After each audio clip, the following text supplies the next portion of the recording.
Hello అండి. అందరికీ నమస్తే. Welcome to my channel Souji stories. అనగనగా దైవభక్తి మెండుగా గల ఒక మహారాజు గారికి ఒకనాడు తన రాజ్యంలో ఉన్న ప్రజలకు దైవభక్తి ఏ స్థాయిలో ఉన్నదో తెలుసుకోవాలనే కోరిక కలిగిందంట. వెంటనే మంత్రిని పిలిచి తనకు 3 సందేహాలున్నాయని, తన ప్రశ్నలకు సరైన సమాధానాలు చెప్పిన వారికి మంచి బహుమానం కూడా ప్రకటించమని ఆదేశిస్తారు.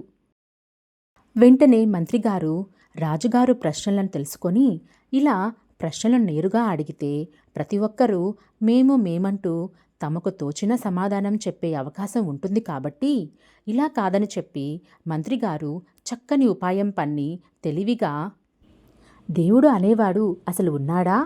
దేవుడు ఎటు చూస్తాడు? ఇంతకు ఆయన ఏం చేస్తుంటాడు? అని ఈ 3 ప్రశ్నలను చాటింపు వేయించి సరైన సమాధానం చెప్పని వారికి కఠినమైన దండన కూడా ఉంటుందని మెలిక పెడతారు ఆ మంత్రివర్యులు. ఈ దండోరా వలన రాజుగారి 3 ప్రశ్నలు గెలిస్తే రాజ్యం, ఓడితే ప్రాణం విషయం రాజ్యంలోని పిన్నలు, పెద్దలు, పండితులు, భక్తులు, సన్యాసులు, పీఠాధిపతులు అందరికీ చేరింది. కానీ శిక్షకు భయపడి ఎవరూ కూడా రాజుగారి వద్దకు వచ్చి సమాధానం చెప్పడానికి సాహసం చేయలేకపోయారు. చివరికి ఒక సాధువు మాత్రం అన్నిటికీ తెగించి తాను రాజుగారు ప్రశ్నలన్నిటికీ సరైన సమాధానం ఇవ్వగలనని, ఒకవేళ తన సమాధానాలు సంతృప్తిని ఇవ్వకపోతే తాను శిక్షను అనుభవించేందుకు సైతం సిద్ధమని అంటూ ముందుకు వచ్చాడు. అంతా సమావేశమయ్యారు. రాజుగారు ఆ సాధువును ఒకమారు తీక్షణంగా చూడసాగారు. అప్పుడు సాధువు ఇలా అన్నారు: దైవీ విషయంపై చర్చిస్తున్నాము కనుక దీపారాధన నిమిత్తం సామగ్రిని, నైవేద్యం కొరకు పాలు కావాలని కోరుతాడు. మంత్రివర్యులు అక్కడున్న సిబ్బందితో వెంటనే సాధువు కోరిన వస్తువులను సమకూర్చుతారు.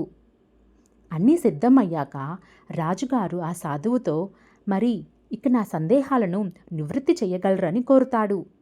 వెంటనే ఆ సాధువు ఇలా అంటారు: అడిగే స్థితిలో నువ్వు ఉన్నావు. నీవు అడిగిన వాటికి బదులు చెప్పే స్థితిలో నేను ఉన్నాను. అంచేత నేను ఉన్నత ఆసనం మీద కూర్చోవటం ధర్మం. నీవు శిష్యస్థానంలో ఉన్నావు కనుక క్రింద కూర్చుంటే మంచిది అని సెలవిస్తాడు. రాజుగారు క్షణకాలం కూడా ఆలోచించకుండా సాధువు ఆంతర్యం గ్రహించి సాధువుకి తన రాజాసనం ఇచ్చి తను అతని పాదాల వద్ద కూర్చుంటాడు. సింహాసనం మీద కూర్చున్న సాధువు రాజును ప్రశ్నించమని అడుగుతాడు. రాజు తన మొదటి ప్రశ్నగా దేవుడున్నాడా? ఉంటే ఎలా ఉంటాడు అని అడుగుతాడు.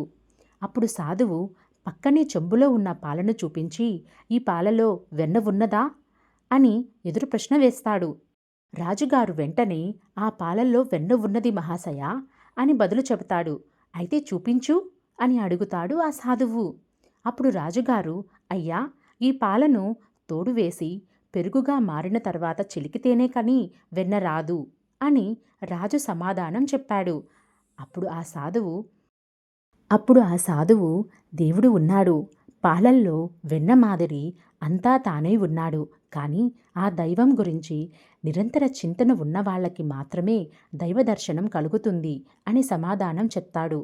సాధువు ప్రశ్నకు సంతృప్తి చెందిన రాజుగారు సంతోషం అండి అంటూ తన రెండవ ప్రశ్న, దేవుడు ఎటు చూస్తాడు అని అడుగుతాడు.